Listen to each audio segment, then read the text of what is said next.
Hello dear students, dear friends. आज हम जो चैप्टर हमने इकोनॉमिक्स का फर्स्ट कंप्लीट किया है पार्ट 1 और पार्ट 2 में, जो लोग अभी चैनल से नए जुड़े हैं तो वो पार्ट 1 और पार्ट 2 जरूर देखें इस चैप्टर को समझने के लिए। And in the last part, second part, I announce that in third part I am going to come with some terms which have been used in this chapter. Okay कुछ बहुत important terms हैं जिनको इस chapter में use किया गया है concepts को क्लियर करने के लिए। तो इस वीडियो में हम डायरेक्ट उनकी बात करने जा रहे हैं। ठीक है, इकोनॉमिक्स चैप्टर 1 पार्ट 3 है ये। ओके, तो इसमें हम बिना टाइम वेस्ट किए हुए हम डायरेक्ट अपनी टर्म्स पर आते हैं और कोशिश किया करो कि ज़्यादा से ज़्यादा आप इसको शेयर करें और जो लोग अभी नए जुड़े हैं चैनल से इसको सब्सक्राइब कर लें। They are going to see the different videos related to the English as well as social science, right? 9th 10th 11th 12th 11th 12th for English and 9th 10th English and social science। तो चलिए हम चलते हैं अपने terms पर। सबसे पहला term हमारा है PCI, per capita income. Per capita income क्या होती है मैंने अपनी वीडियो में भी समझाया है, लेकिन मैंने एक छोटी सी वीडियो अलग से बना ली है जिससे कुछ बच्चों को प्रॉब्लम्स रहती हैं तो उनको यहां से डाउट क्लियर हो जाए। तो ये होता है हमारा कैपिटा इनकम, होता है हमारा total population, total income divided by total population.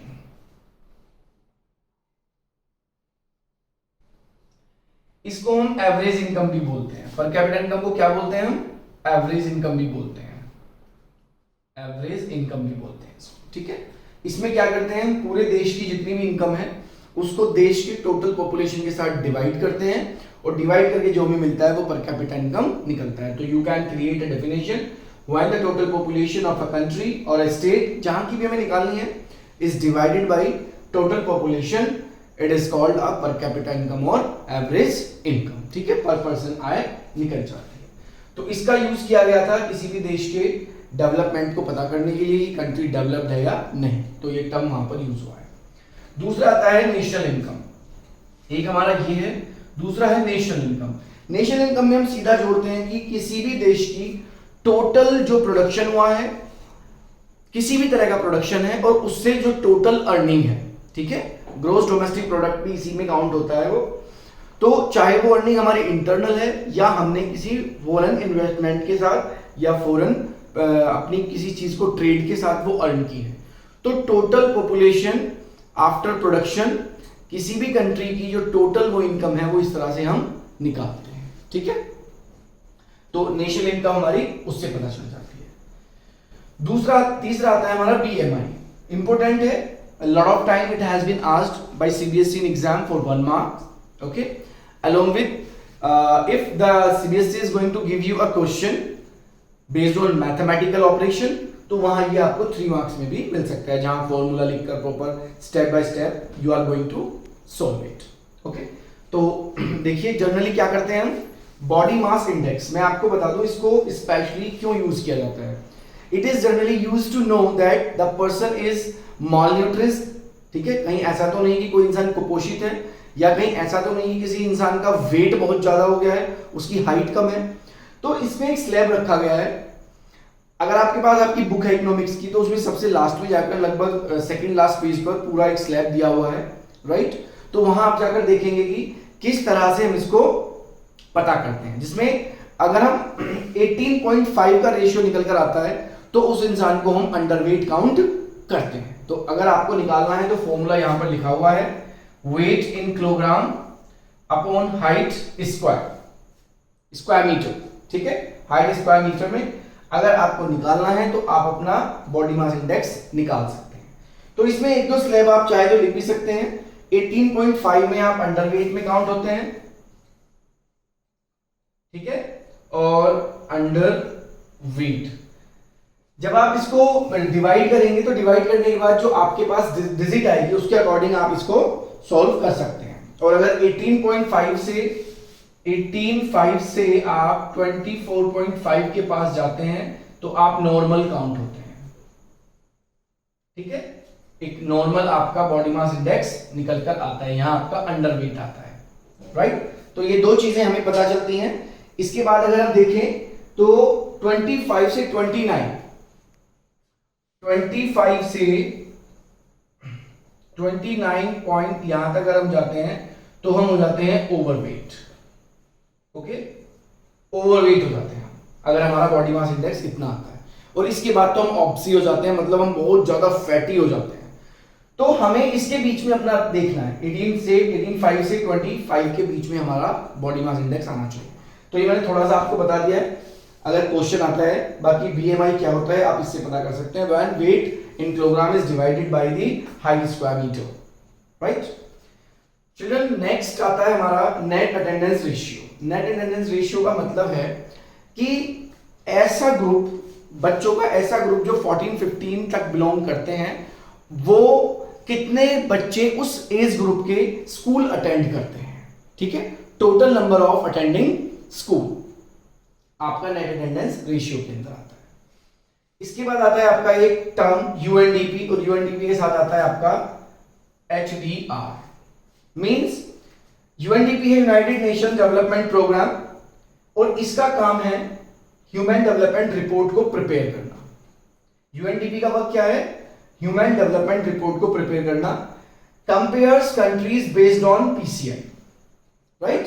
तो यूएनडीपी एचडीआर पेश करती है, प्रिपेयर करती है, जिसमें हम देखते हैं कि कंपेयर की गई हुई होती है कंट्रीज की पर कैपिटा इनकम के बेस पर। तो ये एक ऑर्गेनाइजेशन टाइप है जिसका काम है एक रिपोर्ट प्रिपेयर करना, जिसमें कंट्रीज की डेवलप्ड और अंडर डेवलप्ड ऐसी एक रिपोर्ट तैयार की जाती है, और जिसका बेस होता है per capita income, right. So next term is life expectancy. Life expectancy क्या होती है? डियर फ्रेंड्स, स्टूडेंट्स, देखिए होता क्या है, किसी भी इंसान की एक एज, अगर हम आध्यात्मिक रूप से बात करें तो वो फिक्स है, ठीक है, no one knows about it, लेकिन उसके साथ कोई टचिंग नहीं है, उसको कोई छेड़ भी नहीं सकता। लेकिन फिर भी कुछ लोग कोशिश करते हैं कि पता करें कि हमारे यहाँ का इंसान जनरली कितने टाइम तक जीता है, क्या उसकी लाइफ एक्सपेक्टेंसी है। जैसे पहले के लोग आपने देखा होगा, they used to live 400 years 500 years. Mahabharat, इतने बड़े बड़े एपिक्स आपने देखे हैं, द रामायण, वहां ऐसा पता चलता है। लेकिन आज लाइफ एक्सपेक्टेंसी का मीनिंग देखिए पहले क्या है, एवरेज एक्सपेक्टेड लाइफ, कि किसी एक इंसान की लाइफ लगभग कितनी है एवरेज। तो अभी 2017 का मेरे पास है, जिसको अक्सर पूछा भी जा सकता है, वो 68.8 इयर्स का है, ठीक है, कि एक इंसान की एवरेज इनकम हमारे भारत में 68.8 है 2017 के अकॉर्डिंग। अभी लेटेस्ट डाटा अगर कोई आता है तो definitely I will tell you in any other video, कहीं भी मैं इस चीज को सर्कुलेट आपके साथ या आपके साथ शेयर कर दूंगा, ठीक है। तो लाइफ एक्सपेक्टेंसी क्या हुई? एवरेज एक्सपेक्टेड लाइफ, कि एक इंसान हमारे देश में लगभग एवरेज कितना जीता है, ठीक है।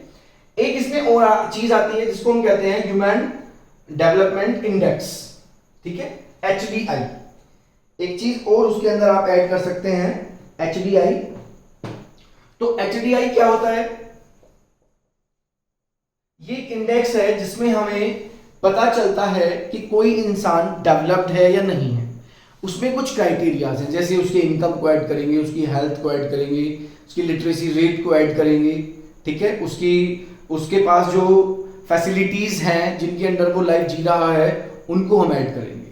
तो ह्यूमन डेवलपमेंट इंडेक्स में हम उन चीजों को काउंट करते हैं। तो these are some general terms which have been used in chapter 1 economics. I have tried my level best, आपके सामने लिखी हुई भी हैं, आप आराम से वीडियो को पॉज करके देख सकते हैं, राइट। तो चिल्ड्रन, ये चैप्टर हमारा यहाँ पर खत्म होता है। अगर किसी भी बच्चे को कोई डाउट होता है, किसी क्वेश्चन में डाउट होता है, तो आप प्लीज पूछ सकते हैं। इस चैप्टर में बाकी question definitely you are going to do, I hope so. After watching the videos आपको बहुत इजी हो जाएगा चैप्टर। लेकिन एक क्वेश्चन इसमें स्पेशली पूछा जाता है, और उस क्वेश्चन को हम जनरली ऐसे कहते हैं कि कोई भी नेशनल डिजास्टर किसी भी नेशनल बाउंड्री की कोई रेस्पेक्ट नहीं करता, ठीक है।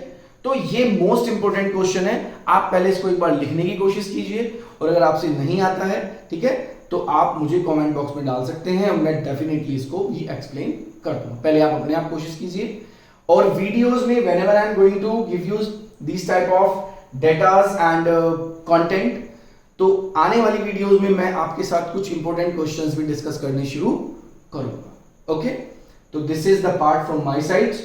टेक केयर, स्टे हेल्दी, और अपने चारों तरफ कोशिश करें कि सफाई बनी रहे। मिलते हैं नेक्स्ट वीडियो में। ओके।